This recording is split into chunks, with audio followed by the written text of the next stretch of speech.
Tito capítulo 1. Pablo, siervo de Dios y apóstol de Jesucristo, conforme a la fe de los escogidos de Dios y el conocimiento de la verdad que es según la piedad, en la esperanza de la vida eterna, la cual Dios, que no miente, prometió desde antes del principio de los siglos, y a su debido tiempo manifestó su palabra por medio de la predicación que me fue encomendada por mandato de Dios nuestro Salvador. A Tito, verdadero hijo en la común fe, gracia, misericordia y paz de Dios nuestro Padre y del Señor Jesucristo nuestro Salvador. El apóstol Pablo escribió esta carta en el lapso que hay entre su primera y segunda prisión en Roma. Y él tenía el propósito de asesorar a Cristo en cuanto a su labor o su misión en las iglesias en las cuales él había estado trabajando y visitando con él previamente en Creta, en la isla de Creta. Vamos a sentarnos. No hemos orado, ¿verdad que no? Pues vamos a quedarnos de pie y vamos a orar. Y entonces después nos sentamos, ¿verdad? Gracias, Eduardo, porque si no me hace señas, pensé que ya habíamos orado. Gracias, Señor Dios nuestro, por estar aquí esta mañana. Gracias, Padre, porque tú sabes, Señor, que cuando venimos acá, Padre, y pretendemos, Señor, ser instrumentos de tu gracia para predicar y exponer tu palabra, estamos orando desde temprano, Señor.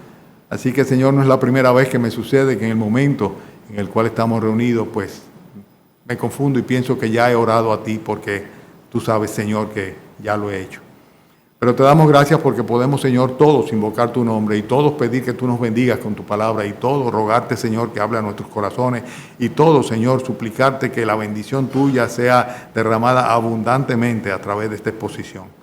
Por eso te ruego, mi Señor, en esta mañana, por mí y mis hermanos, para que tú uses tu Santo Espíritu y derrame, Señor, ricas bendiciones sobre cada una de nuestras almas. Y lo hacemos en el nombre de Cristo Jesús.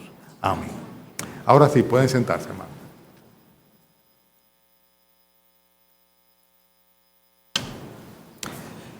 Pues sí, Tito era un griego y fue una de las almas que el apóstol Pablo llevó al conocimiento de la verdad a través de la predicación del Evangelio.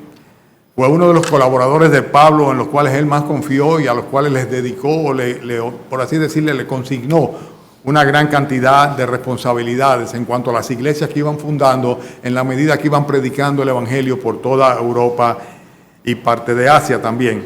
Consecuentemente, Pablo envió a Tito en otras ocasiones a Corinto, pero en esta ocasión lo manda precisamente a Creta. Creta, que era un lugar que fue un centro de entrenamiento para los soldados romanos. Una isla pequeña, pero donde realmente prevalecía un tremendo espíritu de paganismo y donde la impiedad era notable. Consecuentemente, las iglesias que fueron fundadas en la isla de Creta mediante el ministerio de Pablo y del propio Tito necesitaban ser establecidas correctamente con un liderazgo que fuera suficientemente sólido. Y esta es precisamente la misión que nosotros vemos en el versículo 5 que dice el apóstol Pablo que tiene que cumplir Tito cuando es mandado allá. Fíjense que en el versículo 5 dice: por esta causa te dejé en Creta para que corrigieses los deficientes y establecieses ancianos en cada ciudad, así como yo te mandé. Para eso estaba Tito en Creta. Hay algo interesante y es el hecho de que estos 4 primeros versículos, para una epístola que relativamente es corta, ¿verdad?, pues representan, por así decirlo, las credenciales que el apóstol Pablo solía normalmente presentar cada vez que escribía una de sus cartas a las iglesias. Pero es curioso el hecho de que lo haga en este caso refiriéndose a Tito, porque con Tito él no necesitaría ninguna presentación. Tito sabía perfectamente bien cuáles eran las credenciales del apóstol Pablo. Sin embargo, una vez y otra vez él enfatiza una serie de características que eran propias de él y que deben ser propias de cada cristiano.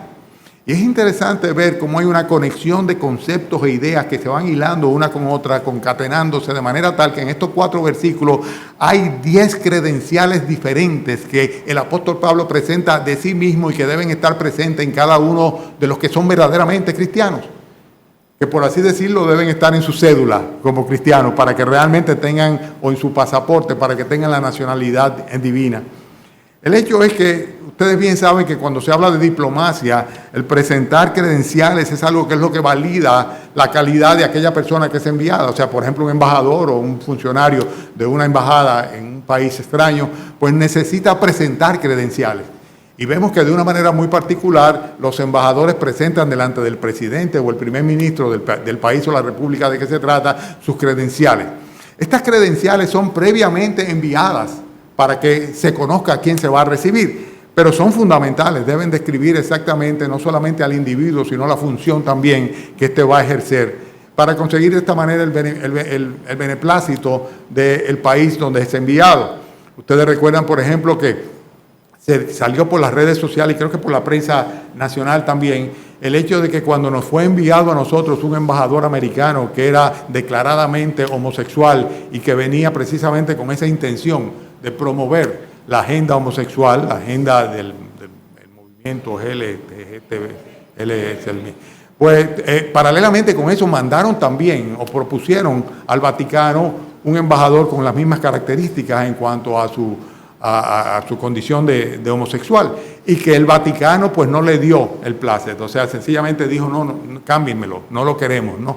Porque les mandaron primeramente las credenciales. Y en este caso nosotros vemos que Pablo presenta las credenciales de él a Tito, ¿verdad? Pero realmente no era Tito, estaba hablándole con las credenciales que le presentaba a Tito, estaba hablándonos a todos nosotros, a todas las iglesias. ¿Por qué? Porque cada cristiano debe tener las mismas características o condiciones que adornan la persona de Pablo, el cual se presenta acá de una manera muy clara, con 10, vuelvo y repito, 10 características o credenciales que son esenciales en un verdadero cristiano. La primera de estas cosas que nosotros vemos es que él se presenta en el primer versículo como ¿qué? Búsquenlo en su Biblia, como siervo de Dios, como siervo de Dios. Fíjense, lo que debemos reflexionar a lo largo de todo el pasaje, y siempre yo voy a estarle cuestionando a ustedes, es si ciertamente yo encajo en este perfil. O sea, si ciertamente todas estas credenciales yo podría decir, yo las tengo también. Yo soy un cristiano verdadero, porque así como Pablo dice que él es un siervo de Dios, yo también soy un siervo de Dios. Y esto es una cosa a lo cual tenemos que tener conciencia. Casi siempre nos conformamos con ser simplemente cristianos, convertidos, ¿verdad? A veces ni siquiera nos preocupamos por convertirnos en verdaderos discípulos, seguidores de nuestro Señor Jesucristo, conociendo su doctrina y consecuentemente andando tras sus pasos. Pero mucho menos son aquellos que, diciendo ser cristianos, realmente no se consideran que tienen ningún tipo de obligación, dependencia, supeditación u obligación respecto a aquel que los salvó. Pablo, de una manera muy clara, describe cuál es su razón para vivir. Y él dice, y se llama a sí mismo, yo soy un siervo de Dios, un esclavo de Dios. La palabra siervo o esclavo es la que representa a aquel o la que tipifica a aquel que sencillamente tiene su voluntad sujeta, obligada a su amo. Y Pablo lo que está diciendo acá, yo me presento no como el gran apóstol Pablo, sino simplemente como un siervo, como alguien que tiene su corazón, su mente y toda su voluntad dispuesta a obedecer y a servir a Dios, no importa la circunstancia, porque yo soy de Dios, yo me debo a Dios de una manera total. Cada cristiano debe ser así. Hay una realidad, la Biblia dice que nosotros siempre somos siervos de una manera u otra, todos los seres humanos, o somos siervos del pecado. Y el hombre impío, el hombre natural está sujeto a sus pasiones, a sus deseos, a sus apetitos y consecuentemente vive en el pecado y el pecado llega a enseñorearse de él, a controlarlo a él, al punto tal de que muchas veces ni siquiera se percata de hasta qué punto es esclavo de esas pasiones pecaminosas. Pero o somos esclavos del pecado o hemos sido liberados por nuestro Señor Jesucristo de la esclavitud del pecado, pero entonces no quedamos en el aire. Nos convertimos, dice la Escritura, en siervos de nuestro Señor Jesucristo. En Romanos capítulo 6, la Escritura dice, ¿no sabéis que si os sometéis a alguien como esclavos, sois esclavos de ese alguien a quien se obedecéis, sea del pecado para muerte o sea de la obediencia a Dios para justicia, ¿no? Entonces dice luego, pero gracias a Dios que aunque erais esclavos del pecado, habéis obedecido de corazón a aquella forma de doctrina a la cual fuisteis entregados y, libertados del pecado, vinisteis a ser siervos de la justicia. Obedeciste a la doctrina, obedeciste al mensaje del Evangelio, te convertiste al Señor Jesucristo y dejando de ser un esclavo, un siervo del pecado, ahora eres un siervo de la justicia divina, o sea, de Dios mismo. Es una realidad que nosotros tenemos que estar claros en el hecho de que o nos debemos a uno o nos debemos al otro. O vamos conforme al príncipe de la potestad del aire, o estamos obedeciendo consciente o inconscientemente los patrones que el diablo ha impuesto sobre el mundo, o por el contrario, somos esclavos del Señor, somos siervos de nuestro Señor Jesucristo. ¿Cómo tú describirías el propósito de tu vida? ¿Cómo lo harías tú? ¿Dirías tú que tu devoción y tu obediencia están completamente sujetas y supeditadas a la voluntad de Dios? O sea, ciertamente todo lo que tú quieres y todo lo que anhelas y todo lo que tú haces va acorde, de acuerdo a lo que tú sabes que es la voluntad de Dios expresa en su palabra. Porque si es así, eres un esclavo de Cristo, eres un esclavo de Dios, eres completamente dependiente, estás sujeto de Dios. Pero si no es así, ¿quién sabe qué tipo de guía es la que estás siguiendo o te está conduciendo en el camino de la vida? La segunda cosa que el apóstol Pablo presenta acá como una credencial, después de decir que es un siervo de Dios, dice qué cosa, versículo primero, que es un apóstol de nuestro Señor Jesucristo. Ustedes saben que la palabra apóstol significa simplemente un enviado, un enviado. Y el apóstol Pablo se autotitulaba a sí mismo como apóstol porque él había sido enviado, encomendado fue a él el hecho de que él fuera a predicar el evangelio, no a los judíos, sino a los gentiles, los que no eran judíos. Consecuentemente, él ciertamente era un enviado. Pero yo me pregunto, aquel que dijo, id por todo el mundo y predicad el evangelio a toda criatura, el que creyere será salvo y el que no creyere será condenado, ¿no nos envió a ti y a mí si somos ciertamente cristianos? Porque si yo soy un cristiano, yo tengo una encomienda, yo tengo un mandato del Señor Jesucristo, yo soy un emisario de Dios para el mundo. Yo debo ser quien lleve la luz de Dios al mundo, la luz del evangelio de salvación al mundo. Y consecuentemente el apóstol Pablo se está presentando a sí mismo no solo como un siervo de Dios, sino como un emisario de Dios, un enviado de Dios para ir al mundo. Y en este sentido, cada uno de nosotros hemos recibido también esta encomienda. Podríamos presentarlo en nuestro currículum como parte de nuestras credenciales. Ciertamente yo vivo, yo actúo, yo obro y yo llevo a cabo la misión que el Señor me ha encomendado en el mundo. Estoy siendo un testigo del evangelio de nuestro Señor Jesucristo. Estoy llamando a los hombres a un arrepentimiento, una conversión. Estoy evidenciando que hay un camino de vida eterna. Porque el apóstol Pablo, sin lugar a duda, estaba muy claro en cuanto a eso y lo presenta. Yo soy un apóstol de Cristo. Yo soy un enviado del Señor Jesucristo. O sea, yo no estoy aquí por mi propia cuenta. Yo no vivo aquí para mí. Yo estoy aquí para cumplir con la misión, la encomienda que el Señor me ha dado. Y esto es algo que también nos compete a cada uno de nosotros. ¿Eres tú un emisario de nuestro Señor Jesucristo en este mundo perdido? ¿O eres tú un perdido en el mundo que necesita realmente de los emisarios de nuestro Señor Jesucristo? Porque una de dos. O eres un emisario o eres un perdido. Si eres un verdadero cristiano, una verdadera cristiana, tú eres un emisario. Tú eres un apóstol. Tú eres un enviado de Dios al mundo. El Señor dijo, yo soy la luz del mundo, ¿correcto? Pero también dijo, entre tanto que yo estoy en el mundo, yo soy la luz del mundo. Pero luego le dice a los discípulos, vosotros sois la luz del mundo. Porque debemos llevar la luz de Cristo al mundo. Y en este sentido, el apóstol Pablo decía, parte de mis credenciales es que yo, además de ser un siervo del Señor, yo soy un enviado del Señor también. Y eso es precisamente lo que hago. ¿Cuánta riqueza en unos pocos versículos? ¡Cuánta riqueza! Un verdadero cristiano también profesa la fe, pero no cualquier fe, porque todo el mundo dice tener fe, todo el mundo cree en algo o en alguien, pero esta es una fe muy particular, como dice en el mismo versículo 1. Dice, yo soy siervo y apóstol de Jesucristo, dice, conforme a la fe. ¿Pero cuál fe dice en el versículo 1? ¿A cuál fe? La fe que tienen, ¿quiénes? Los escogidos. ¿Quiénes son los escogidos de Dios? Los que han de ser salvos, los cristianos, los que han sido redimidos por la sangre de nuestro Señor Jesucristo. Los que Dios ha escogido soberanamente para salvación. Yo no sé si tú lo sabes, pero la salvación de tu alma no depende de ti, depende de la elección de Dios, de la soberana elección de Dios. Por tanto, lo único que tú y yo podemos hacer para no condenarnos en nuestro propio pecado, porque mi pecado me condena a la muerte, me condena al infierno eterno, es acudir a los pies de Jesucristo y pedirle que por favor tenga misericordia de mí, que me elija para ser uno de los suyos, parte de su pueblo, hijo de Él. Esto es algo que el Señor lo hace soberanamente. Él elige. Hay una fe que tenemos todos los escogidos de Dios. La fe que hemos depositado en nuestro propio Dios, en nuestro Señor Jesucristo. La fe por la cual nosotros hemos sido salvos de la ira venidera. Y el apóstol Pablo se presenta aquí como recipiente de esa fe, de la fe de los escogidos de Dios. Él dice, yo profeso la fe, no cualquier fe, la fe de los que han sido redimidos, escogidos, salvados por el Señor, en base a su gracia y su misericordia.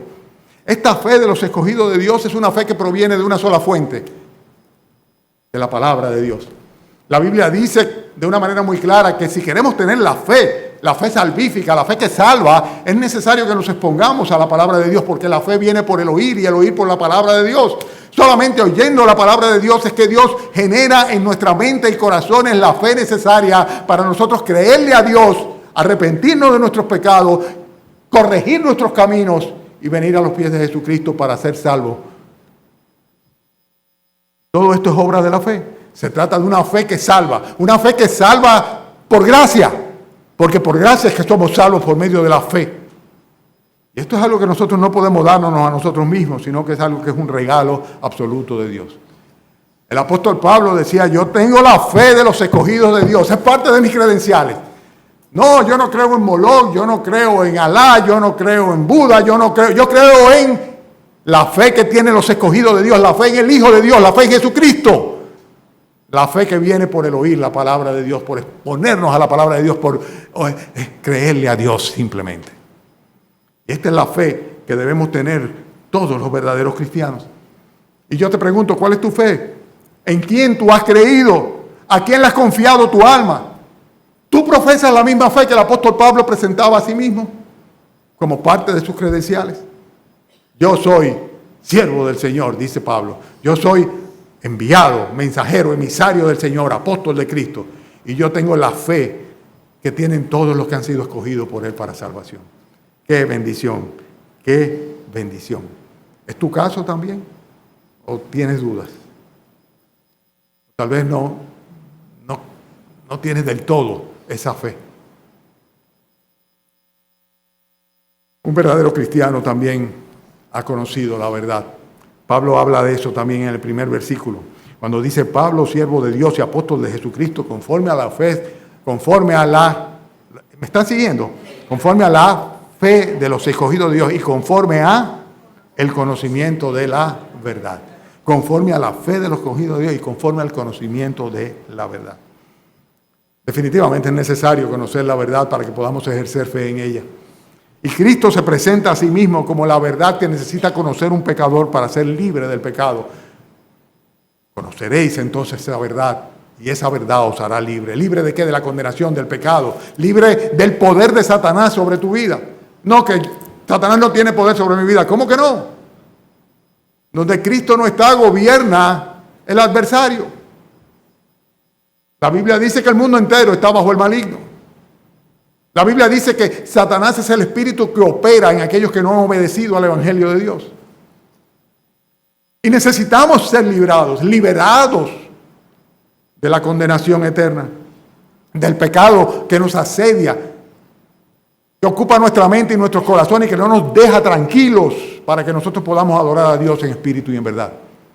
Y en este caso muy particular nosotros vemos que el Señor Jesucristo es quien se presenta como la verdad viviente. Él dice, yo soy el camino, yo soy la verdad y la vida. Y la palabra de Dios, el mismo Cristo dijo, Padre, santifícalos, refiriéndose a sus discípulos, santifícalos en la verdad, porque tu palabra es la verdad. O sea que la verdad viviente es Cristo. La verdad revelada es la palabra de Dios. Y el apóstol Pablo decía que él era un siervo y un apóstol de Jesucristo conforme a la fe de los escogidos de Dios y del conocimiento de la verdad. O sea, él estaba seguro. ¿Por qué? Porque él había conocido la verdad. Oigan esto, un verdadero cristiano verdaderamente conoce la verdad. No hay engaño. Es de verdad que conoce la verdad, porque de verdad conoce a Jesucristo, porque de verdad conoce la palabra de Dios, porque de verdad está en lo cierto cuando dice que Cristo es el Señor y Dios es su Salvador. El apóstol Pablo Estaba hablando de la fe que salva por medio de la gracia. Estaba hablando de la palabra de Dios que es la verdad revelada. Y estaba hablando de una manera muy particular también al Evangelio. Porque dice la Biblia que en el Evangelio la justicia de Dios se revela por fe y para fe. Y por eso está escrito que el justo por la fe vivirá. Si no conoces el Evangelio, no conoces la verdad. Si tú no conoces el Evangelio, no conoces a Jesucristo. Y si no conoces a Jesucristo, no conoces de ninguna manera lo que es el perdón, la salvación y la vida eterna. No se trata de haber oído de Cristo, sino de conocerle de una manera personal. Pablo está presentando sus credenciales a Tito, a su discípulo. Lo hace siempre en sus epístolas, ¿verdad? Pero en este caso en particular, tú dirías, ¿por qué? Bueno, porque es que sin credenciales sencillamente no hay ningún tipo de autoridad para enseñar a otro. Es necesario estar acreditado completamente. Si tú pretendes irte a una universidad a dar una docencia, lo primero que te dicen, tráenos tus credenciales. Y tú tienes que llevar tu file, tu expediente, donde tú pruebas que tú no solamente eres un profesional graduado, sino que tú tienes una maestría, una especialización, un doctorado en el área de lo que tú quieras enseñar a otros. Porque tú no puedes decir sencillamente, yo quiero enseñar arquitectura. No, espérate. ¿Y quién eres tú? Dame tus credenciales. Valida lo que tú dices ser con las credenciales apropiadas para que entonces estés apto para hacerlo. Y este es el caso precisamente. La quinta característica o credencial que Pablo presenta de sí mismo también está en el versículo 1. Ustedes dirán, ¿cómo puede decir tanto este versículo? Sí, dice todo esto. Pablo, siervo de Dios, apóstol de Jesucristo, conforme a la fe de los escogidos de Dios y el conocimiento de la verdad. Pero, ¿cuál verdad? La verdad que es según la piedad. Dios usaba al apóstol Pablo para llamar a un pueblo para sí mismo.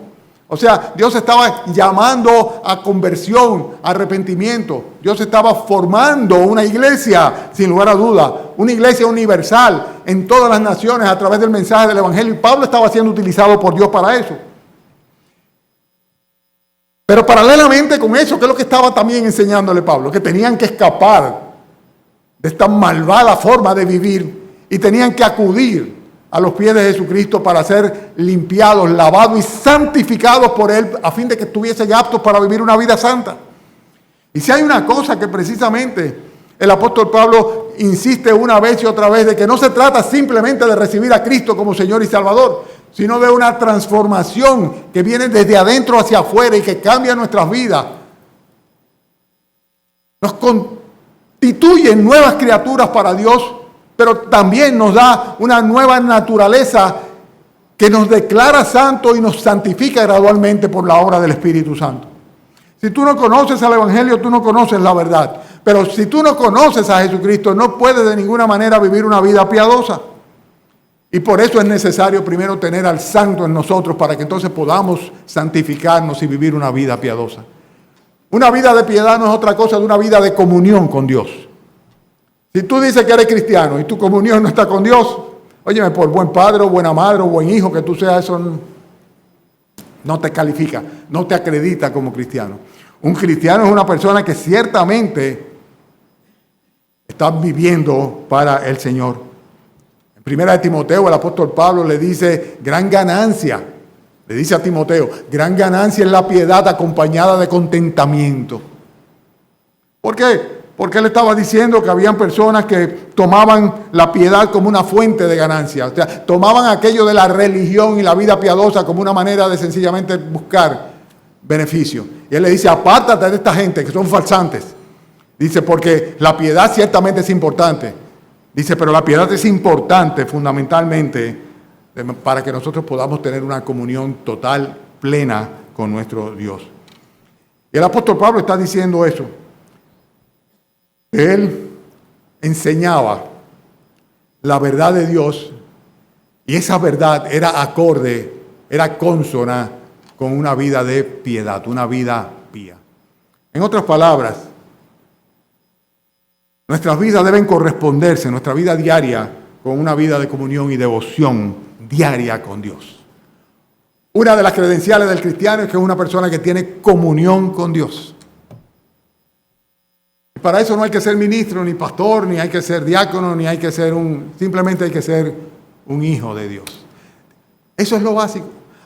Tienes que ser una hija de Dios para que tu relación con Dios parta no de una religión, sino de una comunión, de una intimidad que tú diariamente tienes con aquel de quien tú dependes, a quien tú sirves, el cual te ha enviado a este mundo con el propósito de que tú des testimonio de Él y el cual te ha escogido para sí soberanamente.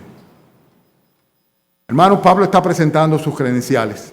En el primer versículo presenta 5 de ellas, pero tiene todavía algunas más. En el versículo 2, por ejemplo, él habla de cómo él tiene la esperanza de la vida eterna. O sea, dice que tiene una esperanza que está basada fundamentalmente en el hecho de que se la ha proporcionado ¿quién? Versículo 2, aquel que no miente, Dios que no miente, aquel que no miente. Es interesante, porque está hablando de la esperanza de la vida eterna. La esperanza de la vida eterna es algo que tenemos los cristianos, y eso hace una gran diferencia cuando estamos en los avatares de esta vida. Sin lugar a dudas. Óyeme, cuando tú sabes que el final del relato es la comunión con Dios por una eternidad. Cuando tú sabes que al final el Señor te dirá, entra en la casa de tu Señor. Cuando tú sabes que no importa cómo tú termines tus días, y si tu muerte va a ser violenta o si va a ser apacible, o si padecerás una gran enfermedad o tendrás un valle de tristezas de por medio, que tú sabes que al final, cuando termine el capítulo de tu existencia sobre la tierra, comienza un capítulo de eternidad en la presencia con Dios. Óyeme, no hay mejor esperanza ni mayor esperanza que esa, porque nuestra vida aquí es breve, es como una neblina que aparece y que se va, pero hay una eternidad que nos espera. Una eternidad en Cristo o una eternidad en condenación. Y el apóstol Pablo decía que el fundamento de su fe era confiar en la persona de Dios. O sea, sencillamente él sabía que Dios no mentía y que Dios había prometido eso. Y es muy interesante, si ustedes ven el versículo 12 de este primer capítulo, se van a dar cuenta que los cretenses tenían fama de ser unos charlatanes. Lo tienen ahí, en el 5:12. Dice que uno de sus propios poetas decía, los cretenses son, ¿qué dice? Siempre son unos mentirosos. O sea que los que habitaban en la isla de Creta tenían fama de ser unos charlatanes, unos mentirosos. Y sin embargo el apóstol Pablo está diciéndole aquí, Dios sí que no miente. Y Dios ha prometido la vida eterna. Y la prometió, ¿ustedes saben desde cuándo? Desde antes de que el mundo fuese, desde el principio de los siglos. Está en el versículo 2. Y saben una cosa, la fe y el conocimiento descansan precisamente en la esperanza de la vida eterna, en la esperanza de la vida eterna. La esperanza que tenemos nosotros, a los cuales Dios nos ha elegido desde la eternidad pasada, y Él no va a incumplir su palabra. Por eso podía decirle a sus discípulos, no se turbe vuestro corazón ni tengáis miedo. En la casa de mi Padre muchas moradas hay, yo voy pues a preparar lugar para vosotros. Dice, si me fuere volveré de nuevo. Dice, os tomaré a mí mismo para que donde yo esté, vosotros también estéis. Tú que estás aquí esta mañana, estás seguro, tienes la esperanza que de donde Cristo esté, en el reino de los cielos, tú vas a estar juntamente con Él. Tienes esa esperanza, lo das por un hecho, es una realidad en ti, porque el verdadero cristiano, entre sus credenciales, es una persona que no sufre de esa esperanza, porque tiene una esperanza gloriosa de una eternidad en la presencia del Señor en el reino de los cielos. Óyeme, y eso es todo. ¿Por qué hay tantos suicidios? ¿Por qué hay tanta maldad y tanta desesperanza en el mundo? Precisamente por eso. Por eso precisamente. Porque llega un momento en el cual la persona, lo que tiene, lo que consiguió, lo que logró o lo que no logró, se transforma en una obsesión. En medio de su desesperanza, como ya no tiene expectativa acá en esta tierra, en este mundo, pues sencillamente comete ese grave pecado. Pero cuando un creyente tiene esperanza de saber, como dice la Escritura, que las aflicciones del tiempo presente no son de ninguna manera comparables con la gloria venidera que en nosotros ha de manifestarse. Óyeme, qué diferencia de la perspectiva. Qué diferente la perspectiva cuando tú sabes que todo lo que está pasando acá, por malo que sea, dice, no se parece ni se asemeja a lo que nos espera cuando estamos en el reino de los cielos. Qué bendición esto. La fe y el conocimiento de Dios descansan en la esperanza de la vida eterna.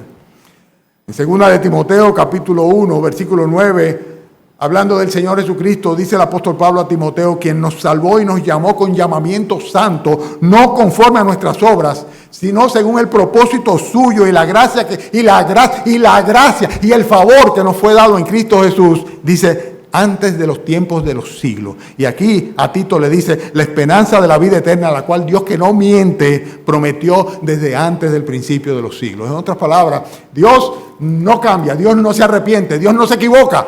Y lo que Él ha prometido, dice, todas las promesas del Señor son amén. En Él sí, en Él amén, para la gloria de sí mismo. En otras palabras, un verdadero cristiano tiene la esperanza de la vida eterna. Y cuando hablamos de esperanza, no está hablando de algo etéreo, de algo retórico. Está hablando de la esperanza que viene basada en la certeza de lo que se espera y en la convicción de aquellas cosas que no la vemos, pero que sabemos que son una realidad. Y eso es lo que es la fe. Hermanos, Pablo está presentando sus credenciales. Vamos para la séptima, ya estamos casi terminando. Fíjense que dice él, versículo 3. Dice, la cual Dios que no miente, y a su debido tiempo, ¿están conmigo?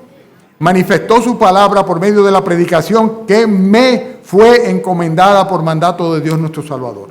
Un verdadero cristiano cumple con la encomienda de predicar el Evangelio. Pablo decía, a mí me fue encomendada y yo ciertamente estoy haciendo esto. La predicación me fue encomendada a mí y se presenta como un mensajero que cumple con predicar el Evangelio de nuestro Señor Jesucristo. Ustedes saben que muchas veces se suceden hechos, casos, circunstancias problemáticas, las cuales, por así decirlo, generan una especie de presión de urgencia.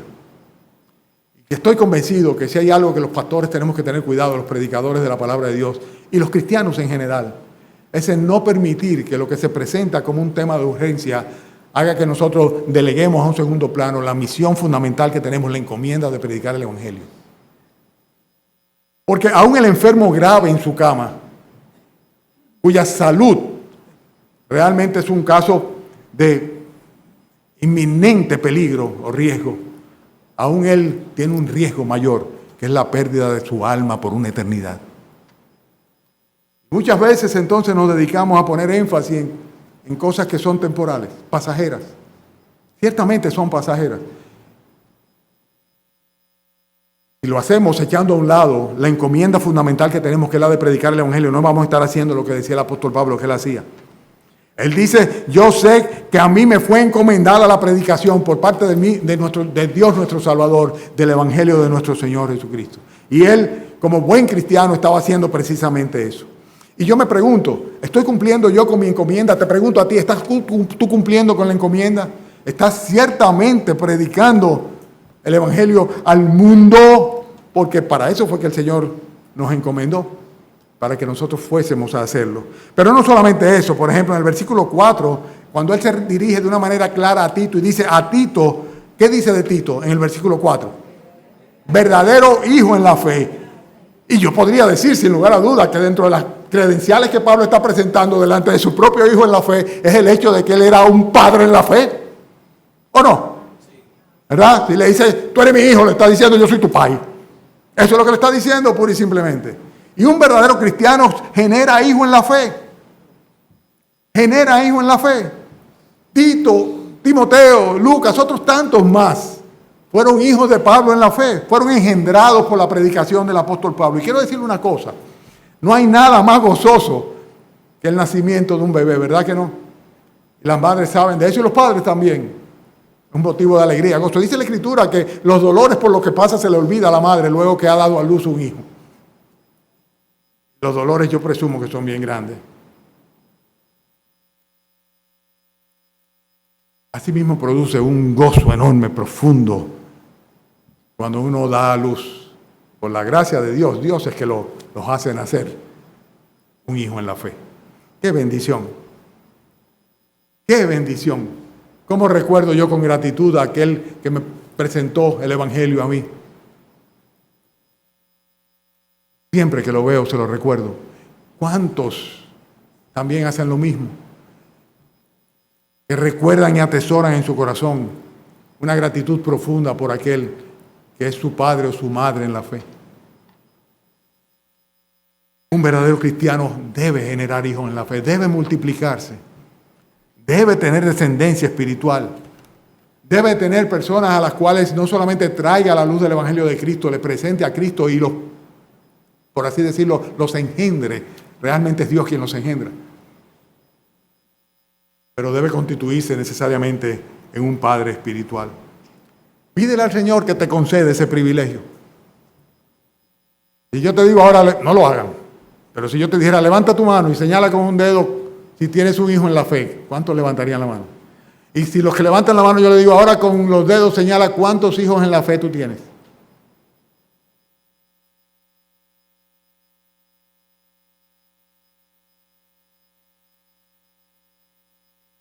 Un verdadero cristiano tiene que multiplicarse. Es que se multiplica.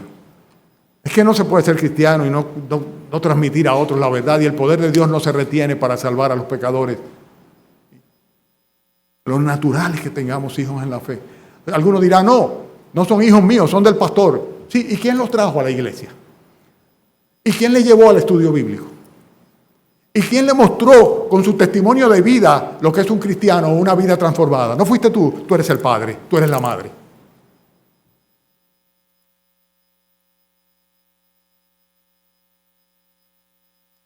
Pablo le dice a Tito, tú eres un verdadero hijo en la común fe, la fe en nuestro Señor Jesucristo. Y un verdadero cristiano dentro de sus credenciales también presenta gracia, misericordia y paz de Dios nuestro Padre y del Señor Jesucristo. En esto se sostiene precisamente. Hay tres cosas que podemos tener los cristianos y que el mundo no puede tener. Dice, no hay paz para el impío, dice el Señor. Pero los cristianos sí. Los cristianos tenemos gozo, misericordia y paz. Y es lo que el apóstol Pablo en todas sus cartas le desea a las iglesias. Gozo, misericordia y paz de Dios nuestro Padre y del Señor Jesucristo. Cuando ustedes le quieran desear algo bueno a una persona, no le deseen feliz Navidad o feliz cumpleaños. Peleenle gozo, misericordia y paz. Oye, porque si tenemos eso, tenemos todo. Tenemos todo. Gracia, misericordia y paz. Eso es lo que necesitamos nosotros. La gracia es el favor de Dios. Por la gracia del Señor es que nosotros estamos en pie y nos sostenemos, y Él es quien provee por su gracia todas nuestras necesidades. La gracia del Señor es la que sostiene y sustenta a un creyente verdadero. Pero su misericordia es el perdón por el cual Dios hace que en vez de ser consumidos recibamos su beneplácito y su misericordia, su favor. Y por la misericordia del Señor es que nosotros no somos consumidos. El Señor renueva, dice la Escritura, su misericordia cada mañana, porque grande es su misericordia, grande es su bondad. Y eso es lo que necesitamos, el favor de Dios, el perdón de Dios y finalmente la comunión con Dios, que es lo único que puede dar paz a nuestros corazones y a nuestras almas. La paz de Dios que guarda nuestros corazones y nuestros pensamientos en Cristo Jesús. Gracia, misericordia y paz. Un verdadero cristiano se sostiene no en base a su talento, no en base a sus capacidades, no en base a sus recursos, no en base a sus posesiones, no en base al apoyo de su familia, no en base al reconocimiento de nadie ni de nada, sino en base a la gracia, la misericordia y la paz del Señor. Si tenemos esto, estamos completos, es suficiente. Estoy terminando ya. El punto número 10 ya. Estamos hablando de qué cosa? De credenciales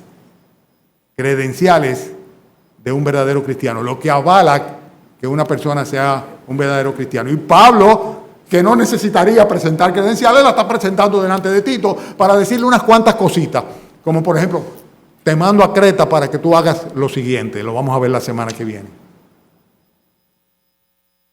Finalmente, un verdadero cristiano tiene a Dios como Padre y al Señor Jesucristo como su Salvador. Lo dice el versículo 4 al final. Es interesante que en el versículo 3, si ustedes se dan cuenta, el apóstol Pablo llama a Dios como nuestro Salvador. Y en el versículo 4 llama a Jesucristo como nuestro Salvador. Es que Dios fue quien planificó desde la eternidad. Cuando hablo de Dios estoy hablando de Dios Padre. Planificó desde la eternidad la obra de la salvación, la redención, el perdón de nuestros pecados.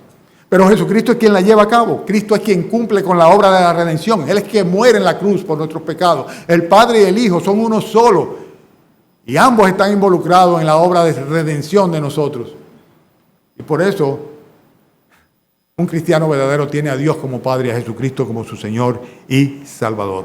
Tanto el Padre como el Hijo actuaron para salvarnos de nuestros pecados. Y el Espíritu Santo no se queda atrás. Sabemos muy bien que Él fue quien obró en nuestros corazones, redarguyéndonos de pecado, a fin de que reconociéramos nuestra necesidad de Cristo y nos arrepintiésemos. Hermanos, un cristiano verdadero tiene credenciales. Así como los embajadores y los diplomáticos tienen que presentar sus credenciales para ver si le dan el placet. Y a veces no se lo dan y tienen que mandar otro candidato, porque si no, no puede ser representante de su Dios, de su pueblo, de su país, de su jefe, de su nación. Asimismo, los cristianos necesitamos tener credenciales que avalen con nuestras vidas lo que el Señor nos manda a representar sobre esta tierra. Nosotros somos representantes de Cristo. Nosotros somos embajadores del Evangelio. Nosotros somos ciertamente mensajeros de Dios. Hermanos, amigos, ¿podríamos decir cada uno de nosotros que todas estas credenciales están en nosotros? ¿Podríamos presentar estas mismas credenciales? Estamos seguros de que tenemos el placer del Señor para nosotros participar del reinado de Él, para ir al reino de los cielos para siempre. Porque un verdadero cristiano ciertamente es un siervo del Dios Altísimo, es un emisario de Jesucristo para el mundo, es una persona que ha profesado la fe que tienen todos los escogidos de Dios para salvación, es una persona que ha conocido la verdad, a Cristo, la palabra de Dios, que practica una vida piadosa, que tiene la esperanza de la vida eterna, que cumple con la encomienda de predicar el Evangelio, que produce o genera, por así decirlo, hijos en la fe, que se sostiene en la gracia, la misericordia y la paz de Dios, y que tiene a Dios por Padre y a Jesucristo como su Señor y su Salvador. ¿Tú eres uno de esos? ¿Son estas tus credenciales?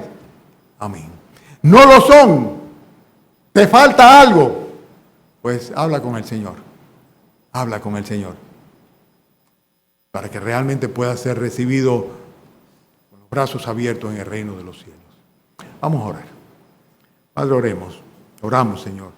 Oramos, Padre, porque sabemos que no es suficiente con presentarlo, estos argumentos. Que no es suficiente, Señor, con leer el testimonio de Pablo, la manera como se presenta. Sino que, Señor, aplicarlo a nuestras vidas, eso es algo que viene como consecuencia de tu propia gracia, tu misericordia. Tu favor, Señor. Esta mañana, Señor, yo quiero pedirte, Señor, por aquellos que están entre nosotros y que todavía, Señor, no tienen la seguridad de que van a verse contigo en el reino de los cielos, Señor, de que van a tener la aceptación tuya, Señor, fuera de cualquier religión, el día en que tú les llame a capítulo, Señor, que tengan que presentarse delante de ti para dar cuentas, Señor. Oh, Padre, si hay alguno entre nosotros en esta condición, que de seguro lo hay, Señor, pues tenga bien tener misericordia. Que pueden esta mañana, Señor, decirte a ti, Señor, perdóname, Padre. Yo quiero recibir a Cristo. Yo quiero tener tu perdón y tu salvación. Yo quiero constituirme en un siervo, en un enviado, en un beneficiario, en un elegido, en un perdonado, en un discípulo, en un hijo tuyo. Te rogamos, Señor, que tú tengas misericordia, que le recibas, Señor. Hácelo saber, Señor. Si es así, que él reciba, Señor, no solo el beneficio de tu perdón, Señor, sino también aquella paz que sobrepasa todo entendimiento. Que pueda comunicarlo a otros, Señor. Te rogamos, Padre, que no apagues tu antorcha de esta congregación. Y que permita, Señor, que no nos distraigamos, Señor, en temas colaterales. Que no soslayemos, Señor, la importancia de la salvación de las almas, Señor. Gracias por esta mañana. Gracias, Padre, por la oportunidad después de tantos días de volver a estudiar tu palabra y exponerla delante de mis hermanos. Oh, Padre, un tremendo privilegio, Señor, un enorme privilegio, el cual tú sabes cómo agradezco, Señor, delante de ti.